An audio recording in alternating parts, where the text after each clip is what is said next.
അല്ലാഹുവിന്റെ പ്രവാചകൻ അവിടെന്ന് പറഞ്ഞു കൊടുത്തു, ഫാത്തിമ കിടന്നുറങ്ങുന്നതിന് മുമ്പ് അല്ലാഹുവിന്റെ റസൂൽ തന്റെ പൊന്നാര മകളോട് പറഞ്ഞു കൊടുക്കുകയാണ്, കിടന്നുറങ്ങുന്നതിന് മുമ്പ് സുബ്ഹാനല്ലാഹ് അൽഹംദുലില്ലാഹ് അല്ലാഹു അക്ബർ. അല്ലാഹുവിന്റെ പ്രവാചകൻ തന്റെ പൊന്നാര മകൾക്ക് പറഞ്ഞു കൊടുത്ത ഒരു അറിവാണ്.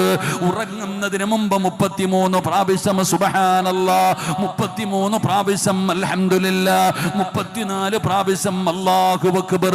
ഈ ദിക്ർ പറഞ്ഞിട്ടേ ഉറങ്ങാവൂ ഫാത്തിമ. ഇത് അല്ലാഹുവിന്റെ മുമ്പിൽ വലിയ നന്മ കിട്ടുന്ന പ്രതിഫലമാണെന്ന് ആദരവായ പ്രവാചകൻ നബി മുഹമ്മദ് മുസ്തഫ സല്ലല്ലാഹു അലൈഹി വസല്ലമ തങ്ങൾ പഠിപ്പിക്കുമ്പോൾ നിങ്ങൾ ചിന്തിക്കും, ഇത്രയും നേരം എടുത്തത് സുബ്ഹാനല്ലാഹ് പറയാനാണോ, അൽഹംദുലില്ലാഹ്